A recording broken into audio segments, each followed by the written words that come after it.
ನಮಸ್ಕಾರ ವೀಕ್ಷಕರೇ, ತಮ್ಮೆಲ್ಲರಿಗೂ ಸಂಕ್ರಾಂತಿ ಹಬ್ಬದ ಶುಭಾಶಯಗಳು. ಮಕರ ಸಂಕ್ರಾಂತಿ ಹಬ್ಬ ಬಾಡಿನಲ್ಲಿ ಆಗಲಿ ಒಳಗಡೆ ವಾತಾವರಣದಲ್ಲಿ ಎಷ್ಟೋ ಬದಲಾವಣೆ ಆಗ್ತಾ ಇರುತ್ತೆ.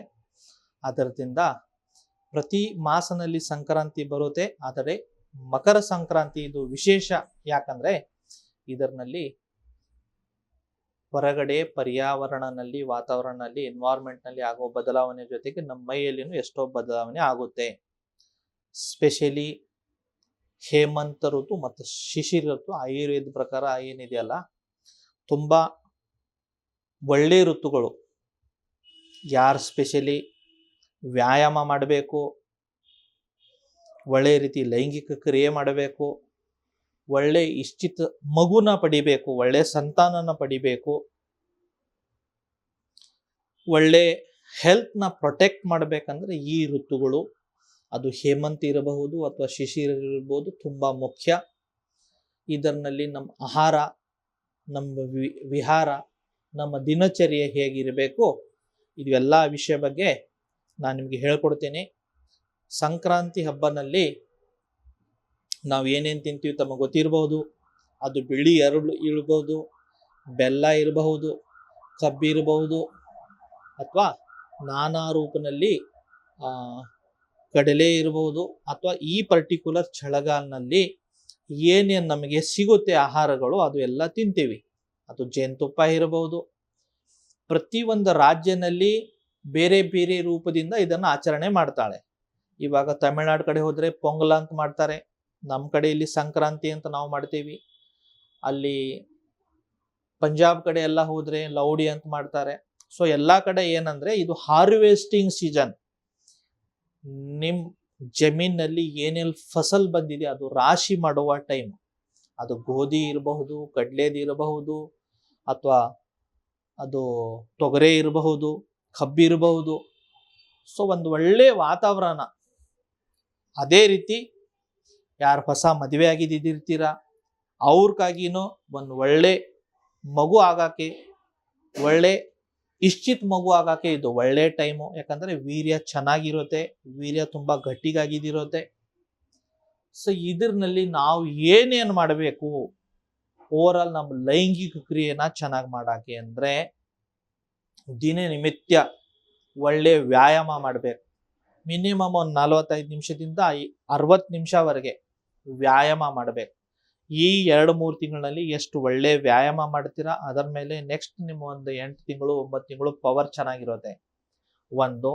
ಎರಡನಲ್ಲಿ ಆಹಾರನಲ್ಲಿ ಏನೇನು ತಿನ್ಬೇಕಂದ್ರೆ ಗುರು ಆಹಾರ ತಿನ್ಬೇಕಂದ್ರೆ ಯಾವ ಆಹಾರ ಸ್ವಲ್ಪ ಡೈಜೆಷನ್ಗೆ ಟೈಮ್ ತೊಳೋತೆ, ಮತ್ತೆ ಅದು ಬಲ್ಯ ಇರಬೇಕು, ಬಾಡಿನ ಪೋಷಣೆ ಮಾಡೋದಿರ್ಬೋದು. ಇವೆಲ್ಲ ಪಿಜ್ಜಾ ಬರ್ಗರ್ ಇಲ್ಲ, ಒಳ್ಳೆ ಪವರ್ಫುಲ್ ನಾಟಿ ಹಸುವಿನ ತುಪ್ಪ, ಹಾಲು, ಮಜ್ಜಿಗೆ, ಮೊಸರು ಇದನ್ನ ಪ್ರಯೋಗ.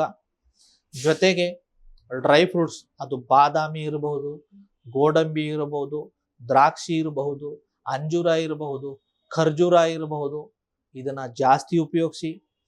ನಾನ್ ವೆಜ್ ತಿಂತೀರಂದ್ರೆ ಮೊಟ್ಟೆನ, ಮಟನ್ನ, ಸೂಪ್ಸ್ನ ಜಾಸ್ತಿ ಉಪಯೋಗಿಸಿ.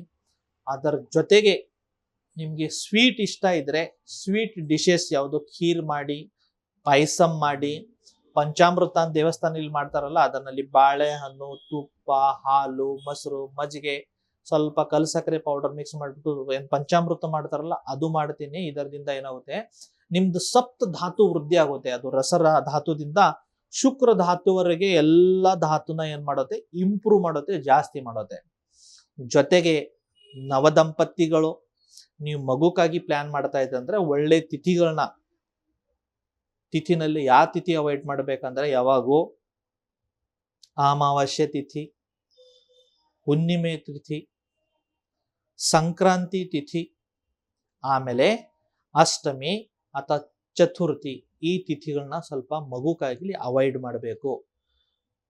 ಮಿಕ್ಕಿದ ಬೇರೆ ತಿಥಿಗಳಲ್ಲಿ ಶುಭವಾರ, ಶುಭ ದಿನ, ಶುಭ ನಕ್ಷತ್ರ ನೋಡ್ಬಿಟ್ಟು ನೀವು ಲೈಂಗಿಕ ಕ್ರಿಯೆ ಮಾಡಿದ್ರೆ ನಿಮಗೆ ಆಗುವ ಮಗು ಒಂದು ಒಳ್ಳೆ ಓಜವಾನ, ಒಳ್ಳೆ ವೀರ್ಯವಾನ, ಒಳ್ಳೆ ಮೆಮೊರಿ ಪವರ್ ಆಗುವ, ಒಳ್ಳೆ ಶಾರೀರಿಕ ಶಕ್ತಿ ಇರುವ, ಮತ್ತು ಇವತ್ತು ನಾಳೆ ನೀವು ನೋಡ್ತಾ ಇದ್ದಾರೆ ಎಷ್ಟೋ ಮಕ್ಕಳಿದ್ದಾರೆ ಹುಟ್ಟಿನ ಹಿಡಿದು ಬರೇ ಒಂದು ವಾರಕ್ಕೊಂದ್ಸತಿ ಹಾಸ್ಪಿಟಲ್ ಹೋಗೋರು ಇದು ಹುಡ್ತಾ ಇದ್ದಾರೆ. ಯಾಕಂದ್ರೆ ಒಂದು ಲೇಟ್ ಮದುವೆ, ಆಮೇಲೆ ಇವರು ತಂದೆ ತಾಯಿ ಫುಡ್ ಹ್ಯಾಬಿಟ್ ಸರಿಯಾಗಿಲ್ಲ, ಬರೇ ಪಿಜ್ಜಾ ತಿನ್ನೋದು, ಮ್ಯಾಗಿ ತಿನ್ನೋದು, ಪಾನಿಪುರಿ ತಿನ್ನೋದು, ಗೋಬಿ ಮಂಚೂರಿ ಇದೇ ಆಗ್ಬಿಟ್ಟಿದೆ ಈಗ.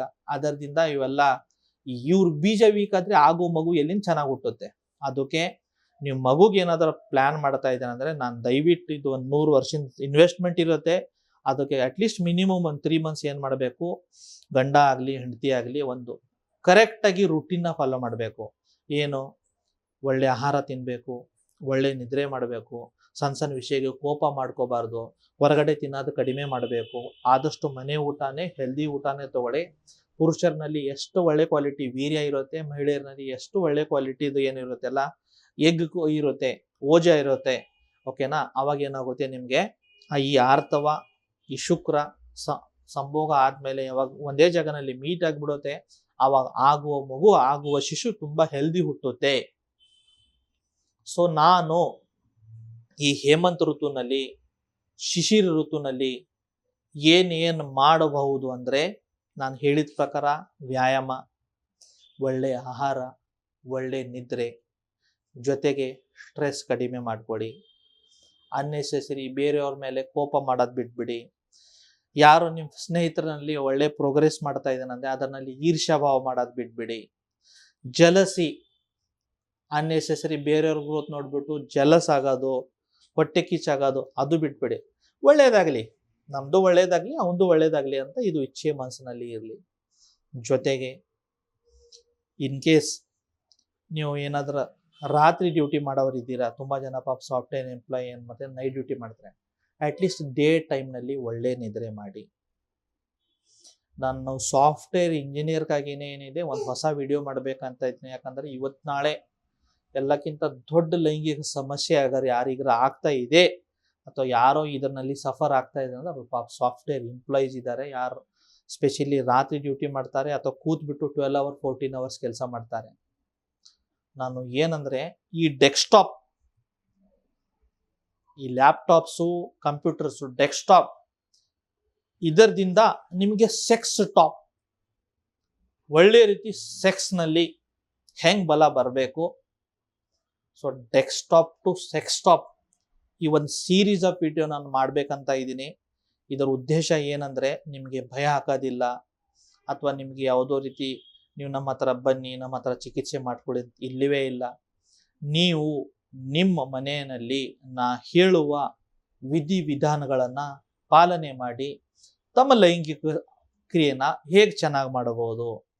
ಇನ್ ಕೇಸ್ ನಿಮ್ಮ ಮಗು ಏನಾದರೂ ಪ್ಲಾನ್ ಮಾಡ್ತಾ ಇದ್ದಾನೆ, ಅದನ್ನ ಒಳ್ಳೆ ಇಶ್ಚಿತ ಮಗು ಅಥವಾ ಒಳ್ಳೆ ಹೆಲ್ದಿ ಮಗುನ ಹೇಗೆ ಪಡಿಬಹುದು. ಮತ್ತೆ ಈ ದಾಂಪತ್ಯ ಜೀವನ ಅಂದ್ರೆ 25-30 ವರ್ಷದಿಂದ 65-70 ವರ್ಷವರೆಗೆ ಒಳ್ಳೆ ರೀತಿ ಹೇಗೆ ಎಂಜಾಯ್ ಮಾಡ್ಬೋದು. ಯಾಕಂದ್ರೆ ಇವತ್ತು ನಾಳೆ ಸಾಫ್ಟ್ವೇರ್ ಎಂಪ್ಲಾಯ್ನಲ್ಲಿ ಎಲ್ಲಕ್ಕಿಂತ ದೊಡ್ಡ ವಿಷಯ ಏನಾಗಿದೆ ಅಂದ್ರೆ ಲ್ಯಾಕ್ ಆಫ್ ಟ್ರಸ್ಟ್ ಇನ್ ಪಾರ್ಟ್ನರ್ನಲ್ಲಿ ಅವ್ರ ಭರವಸೆನೇ ಉಳಿದಿಲ್ಲ. ಯಾಕಂದ್ರೆ ಇಷ್ಟೆಲ್ಲ ಇವಾಗ ಎಕ್ಸ್ಟ್ರಾ ಮರೈಟಲ್ ಅಫೇರ್ಸ್ ಆಗ್ತಾ ಇದೆ. ಗಂಡನ್ ಬಿಟ್ಬಿಟ್ಟು ಬೇರೆ ಪರ ಪುರುಷರ ಜೊತೆಗೆ ಸಂಬಂಧ, ಅಥವಾ ಹೆಂಡತಿನ ಬಿಟ್ಬಿಟ್ಟು ಬೇರೆ ಪರ ಸ್ತ್ರೀ ಜೊತೆಗೆ ಸಂಬಂಧ, ಎರಡೂ ಕಡೆಯಿಂದ ತಪ್ಪಾಗ್ತಾ ಇದೆ. ಅದು ಮಾಡಬಾರ್ದು, ಅದು ಆಗ್ಬಾರ್ದು.